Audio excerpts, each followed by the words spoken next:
Olá pessoal, sejam muitíssimo bem-vindos a mais esta live aqui matinal. E o tema de hoje nós vamos falar sobre relacionamento na vida adulta, relacionamento entre familiares na vida adulta, tá certo?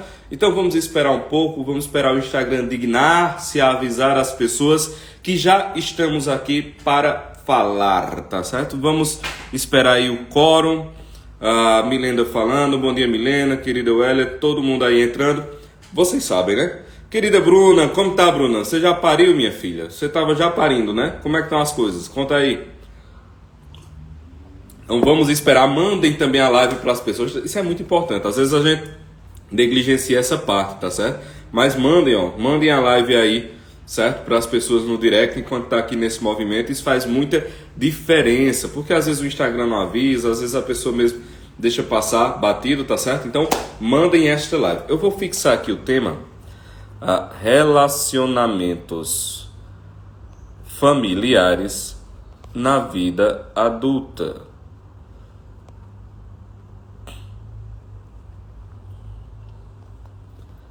Relacionamentos familiares na vida adulta. Comentário fixado, quórum alcançado. Estamos aqui 180 pessoas, tranquilinha. Então vamos embora. Olha só, pessoal. Bora lá. Vamos começar, né? Ontem, eu não sei se vocês viram, se vocês estão acompanhando os stories, né? Mas ontem à noite eu respondi uma pequena sequência ali, eu fiz uns videozinhos com relação a uma moça que perguntou-me. Não foi bem que ela perguntou, mais ou menos ela reclamou que o marido dela... Não, peraí, minto. Não foi isso que aconteceu. Já estou dando a conclusão, a interpretação. O que ela falou na caixinha foi que ela estava em disputa com a cunhada. Certo? Ela estava em disputa com a cunhada. Foi isso que ela falou. E aí eu comecei a conversar e coloquei para vocês aqui no Story que a maioria das vezes em que há uma disputa, né, com a cunhada, com a sogra, a maioria das vezes que há problemas entre a companheira e o ambiente familiar do marido, isso tem relação com a postura do marido. Porque não se posiciona de verdade, aproxima-se muito da família no sentido de deixar que aquele núcleo conjugal seja aberto à interferência dos familiares. E todos os familiares aqui, tios, primos, né, papagaios, parentes, é como se o fato da pessoa ter uma família sanguínea desse a essa família sanguínea o direito de entrada nessa outra família que ele constituiu no casamento, né? Então, quando você casa, você constitui uma outra família, são dois núcleos diferentes, mas a pessoa acredita que o amor filial, acredita que a história de vida, né, que carregou com a sua família original, ela agora tem que ser perpetuada para dentro da outra família dele, e as outras pessoas, tais quais elas tinham ingresso na vida dele há 10 anos atrás, há 15 anos atrás, tem que ter ingresso na vida dele agora também. E aí termina havendo uma mistura e termina gerando muitos problemas, tá certo? Basicamente foi isso. Só que esse ponto que eu levo é o problema de fundo. O problema de fundo é o seguinte, é o relacionamento familiar entre adultos. Por que isso ocorre, minha gente? Porque é o seguinte, a maioria do tempo, inicialmente, o nosso relacionamento dentro do núcleo familiar não é um relacionamento de adultos para adultos. É um relacionamento de criança, de adolescente, e só depois é um relacionamento de adulto. Então é muito comum acontecer que a pessoa transfira o tipo de relacionamento que teve no início da sua vida dentro daquela família para a vida adulta. Ora, para todas as coisas existe um tempo debaixo do céu, diz o Eclesiastes, né? Um tempo para plantar, um tempo para colher, um tempo para lançar pedras, outro tempo para recolher as pedras foram lançadas, um tempo para a guerra, um tempo para a paz, um tempo para nascer e um tempo para morrer. Então todas as coisas têm um tempo debaixo do céu, certo? Sob o sol tudo tem seu tempo determinado. E cada tempo carrega consigo também um tipo de comportamento e um tipo de postura. Não é falsidade, não é teatro, é apenas uma adequação. Veja, eu sou eu e minhas circunstâncias, quer dizer, a minha personalidade, a minha biografia, a minha vida é aquilo que eu sou internamente, mas as circunstâncias onde eu estou. É óbvio, e todo mundo sabe disso, que um indivíduo que está dentro de uma repartição, está dentro de uma empresa, e ele é alçado, por exemplo, a um cargo de chefia, há certas coisas que eram comuns a ele executar quando ele não era chefe, que agora, ele estando nesse cargo de chefia, não vai ser possível. Porque esse comportamento seria inadequado à sua posição. E se ele fizesse isso, todo mundo iria sofrer.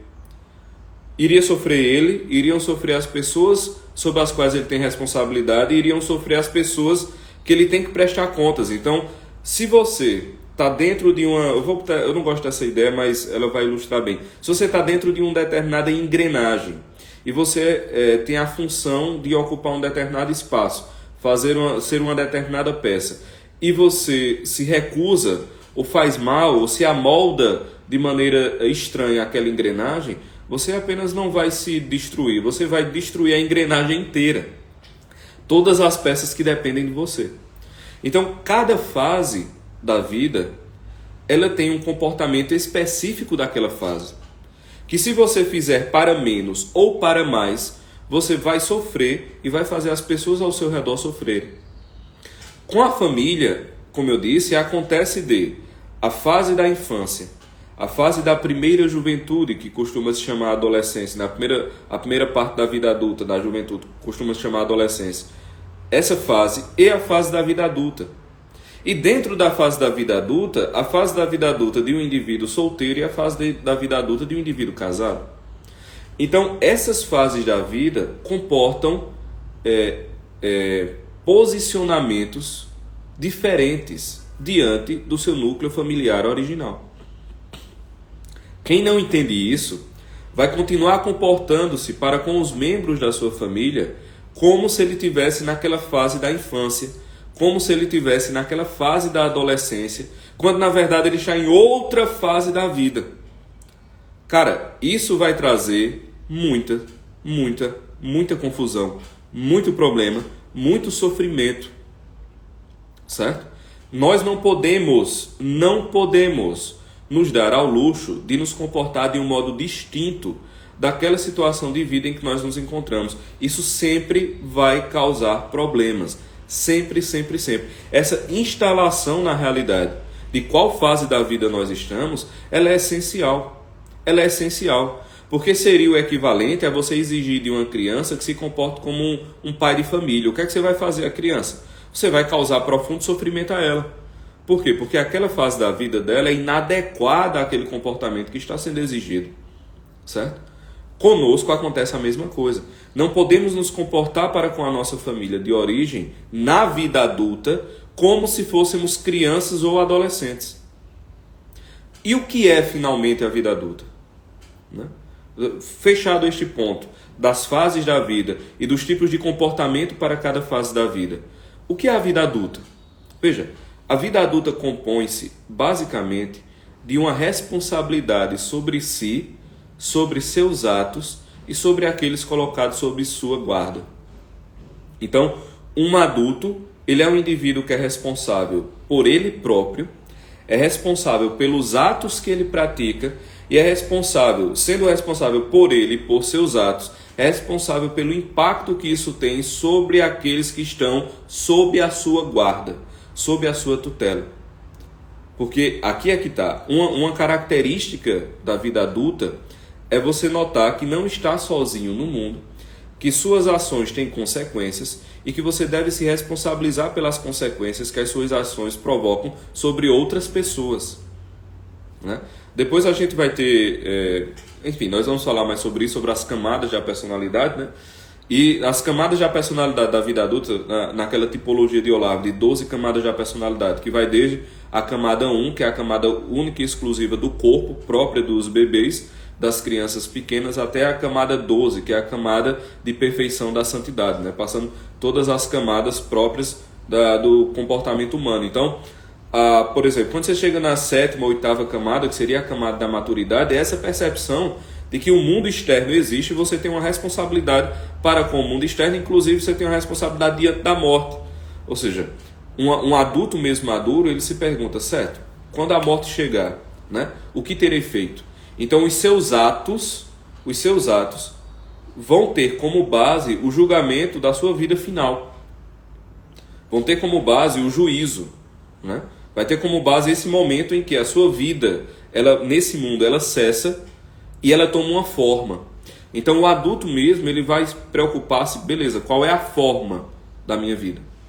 Né? Quando essa vida aqui acabar, e aqui, Pedro, mas eu não acredito em vida eterna. Meu filho, não importa, por quê? Você acreditando ou não na vida após a morte, embora eu diga a você, acredite, existe, a imortalidade é a premissa da inteligência humana, a imortalidade é a premissa da existência do comportamento humano, né? Nós não ficamos imortais, nós já somos imortais. Então nós somos almas imortais e é isso que somos. Mas, embora você não acredite, e eu aconselho a procurar informações para acreditar, mas embora você não acredite, pense o seguinte: se a sua vida se acabar no momento que você morrer e não tiver uma outra vida, ela vai ter uma forma fixa. Essa forma fixa não vai ser mutável, essa forma fixa não mudará. Todas as pessoas que depois da sua morte olharem para a sua vida, vão olhar a sua vida já cristalizada numa forma, certo? Essa forma deve ser o objeto de preocupação da vida adulta. Beleza, quando eu morrer, qual vai ser a forma que a minha vida vai ter tomado? Qual a forma que a minha vida vai ter tomado? Né? Tem aquele livro, eu nunca li, eu só ouvi falar, né? Eu tenho informações dele de segunda mão, que é um livro escrito por uma enfermeira australiana, salvo engano, que cuidou de pacientes terminais durante muitos anos, e no leito de morte ela começou a fazer entrevistas com esses pacientes terminais, e a principal queixa deles era o seguinte: a principal dor que eles estavam passando ali não era nem a dor física de suas doenças, muitas delas severas, realmente penosas, era a dor de olhar para trás e ter dito assim: eu não vivi uma vida real, eu não vivi a vida que era para eu ter vivido, eu não tomei decisões baseadas nas coisas que eu realmente achava, eu sempre fui guiado pelo que os outros iam dizer, eu sempre fui guiado pelo que os outros iam falar, eu sempre fui guiado pelo medo de ser julgado, eu sempre fui guiado pelas impressões que os outros teriam, eu não vivi uma vida real, eu não vivi a vida que eu deveria ter vivido, a vida minha. Eu não vivi uma história pessoal. Eu olho para trás e parece que eu vivi a vida de uma outra pessoa que não era eu. Essa era a maior dor dos pacientes terminais.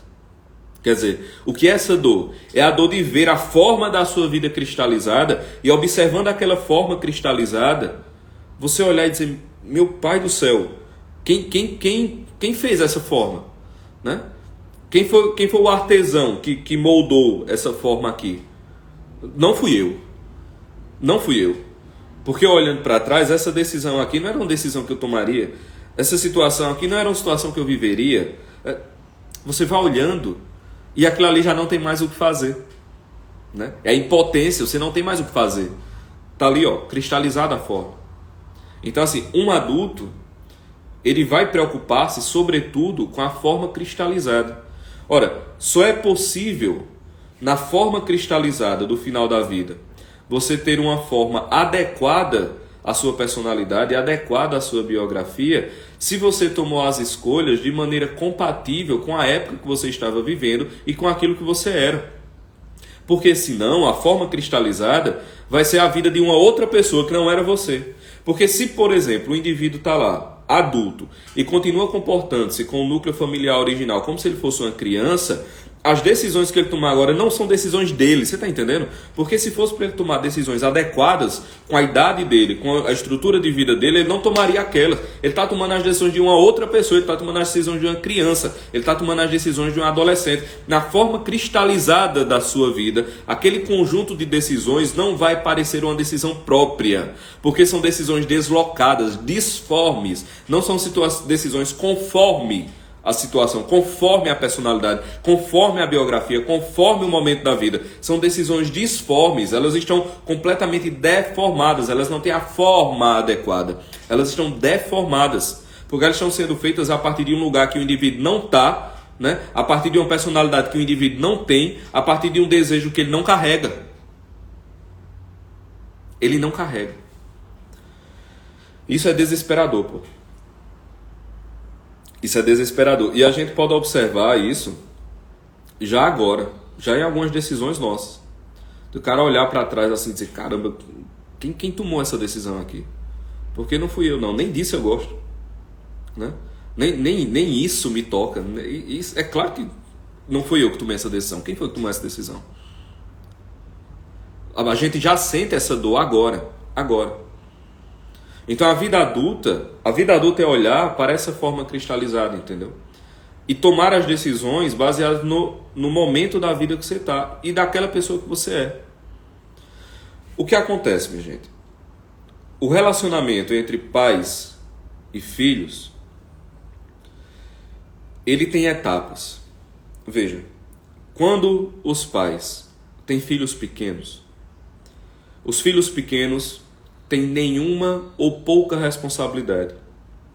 Porque a responsabilidade de resolução das questões, a responsabilidade de cuidado da vida é dos pais. Quer dizer, nesse momento da vida, veja, nesse momento da vida, a personalidade e a biografia daquele indivíduo que é uma criança é sustentado e moldado em larga escala, em larga medida, pela personalidade, biografia e escolhas e decisões dos pais. Nesse momento, a instalação biográfica de ambos é essa. Os pais detêm a responsabilidade e a criança ela é moldada pelo conjunto de decisões e responsabilidades dos pais. Ou seja, nesse momento da vida, a criança ela está inserida nessa forma da vida dos pais, tá entendendo? Lembra o que eu acabei de falar, né? Sabe aquela forma cristalizada quando você morre, né? Vamos botar uma figura geométrica aqui. Aquela esfera, né, que compõe tudo o que você fez na vida. Então tá aqui a esfera. Nesse momento, a criança ela está inserida dentro dessa esfera da biografia e da personalidade dos pais. Tá certo? Acontece que é óbvio que a criança ela já tem uma personalidade própria e ela vai trilhar um caminho de vida próprio. Então, lembram-se do ensino fundamental? Você tem dois conjuntos, aí você tem um conjunto e um conjunto dentro do outro conjunto, né? Você tem um conjunto maior e um conjunto menor, quer dizer, uma bolinha maior e uma bolinha menor. Naquele momento, a bolinha menor, que é a criança, está dentro do conjunto dos pais. O que é a educação de sucesso? A educação de sucesso é quando os pais são capazes de, sob a sua responsabilidade, tomar decisões tais que a criança, com a sua personalidade e o seu caminho biográfico, se descole cada vez mais desse conjunto maior dos pais e torne-se um conjunto independente. Beleza? Isso é uma educação de sucesso. Depois nós vamos voltar a esse ponto sobre como os pais estão destruindo a biografia dos filhos, porque eles querem que os filhos cresçam e permaneçam sempre como esfera dentro da outra, como esfera dentro do conjunto deles, né? Quando na verdade a educação de sucesso, o pai e uma mãe educou bem um filho quando ele já desgarrou-se do conjunto e não precisa mais dos pais. Essa é a educação perfeita, né? Mas tudo bem. Então ele vai aqui, depois a gente fala sobre esse momento. Mas ele vai aqui, aí sai, beleza? E forma o seu próprio conjunto, com a sua própria personalidade, a sua própria biografia. Então, isso daqui é a vida adulta. Quando você descola. E agora, as responsabilidades das suas escolhas e as responsabilidades sobre a forma que esse seu conjunto biográfico vai tomar não pertence mais aos seus pais, meu filho. A forma que esse conjunto biográfico vai tomar pertence unicamente a você, porque nesse momento da instalação da vida, você é o adulto. Você é o conjunto. Entende? Agora existem outros subconjuntos dentro de você, mas você é o conjunto. Essa forma fixa aqui da vida adulta vai ser moldada por suas decisões e pela sua responsabilidade sobre elas. Beleza? Beleza. Veja, quando, após alcançar a vida adulta, eu ainda me movimento como se o meu círculo aqui, o meu conjunto, a minha forma fixa biográfica adulta, fosse parte dessa daqui, da vida paterna e do núcleo familiar anterior. O que eu vou fazer é criar uma espécie de câncer. Você entende? A grosso modo, o câncer é uma célula que enlouqueceu, né? É uma célula que enlouqueceu e não se comporta dentro do conjunto de células da maneira adequada. Eu sei que eu estou sendo, né, extremamente esquemático e figurativo. Mas basicamente é isso. Uma célula que enlouqueceu e não está se comportando como deveria. Quando, na vida adulta, esses dois conjuntos ficam assim entrando, essas formas fixas que deveriam ser únicas, ficam entrando uma dentro da outra, o que eu estou criando é uma espécie de câncer. É um subconjunto que está se comportando de uma maneira que não deveria. Entende? Por isso que os relacionamentos entre famílias distintas estão virando relacionamentos realmente patológicos, doentios, cancerígenos. São relacionamentos que corroem aquilo que o câncer faz no corpo, né? Esses relacionamentos entre famílias nesse nível, entre adultos que se comportam como se fizessem parte daquele conjunto inicial e de pais que comportam-se como se o adulto não tivesse o seu conjunto próprio, mas fica querendo fagocitar esse outro conjunto aqui, vira uma coisa cancerígena. Vira uma coisa assim, tem relacionamentos em metástase já. Entende? Em metástase, em que a vida desse outro conjunto aqui é completamente permeada pela decisão paterna. É completamente permeada pelo conjunto biográfico dos pais. E não permeada pelo conjunto biográfico dos pais como um exemplo, que é algo, show de bola, tem que ter mesmo, né? Como uma tradição. Não é isso. É como os pais estão lá construindo essa forma fixa. Veja, a construção da forma fixa da vida adulta não pode ser delegada a ninguém, porque é sua e apenas sua. E mais ainda, não é que é sua e apenas sua, é que você e apenas você será julgado por isso. Diante de Deus, a forma fixa não vai ser julgada porque outros fizeram. A forma fixa vai ser julgada pelo que você fez. Tá entendendo? Você chega lá com a forma fixa diante do juízo divino, Deus não vai dizer assim, não. Você não vai poder dizer, não, mas meus pais, sério, seus pais estão na fila, seus pais são os próximos. Quero saber de você. Por que essa forma fixa está desse jeito? O que você fez, entende? Essa forma fixa, essa forma biográfica fixa da vida é a forma que vai para o julgamento, meu filho. E é um julgamento individual. Não é um julgamento coletivo, não. É um julgamento individual. Entendeu? É um julgamento individual. Então, o que é uma coisa para se pensar de hoje para amanhã? É o seguinte, é pensar, aconteceu comigo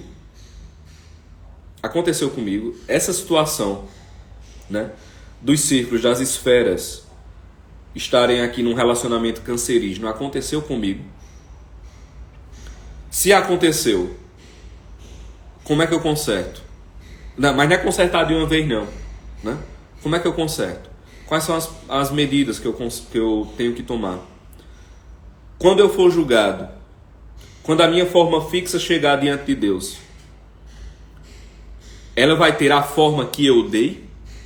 Ela vai ter a forma das decisões próprias que eu deveria ter tomado? Ela vai ter a forma adequada ao momento de vida que eu estava? Ela vai ter a forma adequada à responsabilidade como adulto que eu tinha? Então vocês percebem que o questionamento da moça lá nos stories, o questionamento da moça lá na caixinha, eu pensei, não, vou falar sobre isso especificamente, mas aí fiz, não, é bom dar uma base, sabe? Porque aquele problema que ela estava falando tem uma raiz mais profunda, entende? Tem uma raiz mais profunda, e a raiz mais profunda é essa. Isso é uma coisa para nós pensarmos. Amanhã nós vamos falar sobre as situações específicas que esse problema termina causando, entende? Algumas consequências específicas desse problema, tá certo? Mas hoje é pra gente pensar isso. Como é que tá esse lance das formas? Quer dizer, para começar, eu estou me preocupando, como é que eu vivo a minha vida? Assim, tomando as decisões sabendo que diante da morte, a forma que eu der a minha vida vai ser a forma que vai ficar e eu serei julgado por isso. Essa forma está imiscuída, está misturada com as decisões e responsabilidades de outras pessoas. Como é que está esse negócio? Certo? Então, a Ilha Monteiro perguntando, Pedro, os pais têm responsabilidade sobre a salvação dos filhos?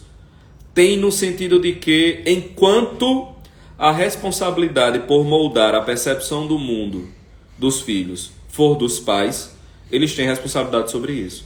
Então, se você educa seu filho da melhor maneira possível, você cumpre o seu papel na salvação. Se você reza pelo seu filho, né, para que ele se emende, você está contribuindo para a sua salvação. Mas, se apesar disso tudo, o cara escolher ser um traficante, o cara escolher ser um corrupto, o cara escolher ser um estuprador, ser um assassino, o cara escolher viver uma vida medíocre longe de Deus, o cara escolher qualquer coisa, né, que vá destruir a sua alma, obviamente isso não é mais responsabilidade dos pais, né? Os pais têm que apenas rezar por esse indivíduo, mas isso não vai lhes pesar. Então, o indivíduo que for condenado, por exemplo, ele não vai arrastar seus pais para a condenação, a não ser que aquela condenação tenha relação direta com algo que os pais fizeram, e aí os pais serão responsabilizados por isso. Mas o juiz é individual, entende? Basicamente isso. A partir de que idade devemos conscientizar os filhos? Sempre. Sempre. O objetivo da educação é a independência. Sempre. Quer dizer, as crianças devem ser sempre, por exemplo, instruídas a fazerem a própria mala. Você vai lá e observa o que ele fez, ensina ele a fazer, né? Ele é pequenininho, 7, 8 anos, ele faça lá o negócio, faltou algo, você observa, vê se faltou alguma coisa, vê se ele botou uma coisa a mais, conversa com ele por que tal coisa deve ir, por que tal coisa não deve ir. Estou dando aqui um exemplo banal, né? Mas a independência é o objeto da educação, um dos objetos da educação. O problema é que a galera acha que ser um excelente pai é fazer com que o filho não precise realizar nada. Que ser um excelente pai é fazer com que o filho tenha tudo prontinho, sem responsabilidade, receba tudo na mão. Isso não é amor. Entende? Porque você fazendo isso, você vai estar tirando da criança a possibilidade de formar o seu próprio conjunto biográfico. Se você faz isso, você está matando o espírito do cara. Então, a partir de que idade? Meu filho, a partir de 1 mês. Claro, eu estou exagerando aqui, mas o que eu quero dizer é o seguinte: o mais cedo possível, né? E de maneira compatível. É claro que se uma criança de 6 anos ela é incentivada a fazer a própria mala, e você não revisa a mala, e você não ensina como fazer, e você não fala coisas que ela não vai perceber porque ela é uma criança, né? Vocês vão viajar para um lugar mais frio, ela vai botar brinquedos, vai botar tal negócio, não vai se preocupar em botar uma roupa de frio, obviamente, porque ela não tem certa consciência assim do conjunto da vida. Se você pega a mala do menino lá no canto e fica gritando com ele porque ele botou brinquedo e não botou um casaco, você é um idiota completo. Você é um imbecil, entendeu? Isso não é educação. Isso não é educação. Agora, você tem que ir lá, deixar ele fazer, revisar, olhar. Então é nesse sentido, quer dizer, a responsabilidade ela tem que ser compatível com a idade. Veja, minha gente, veja um negócio. Não é lícito a ninguém fazer aquilo que o outro é muito capaz de fazer.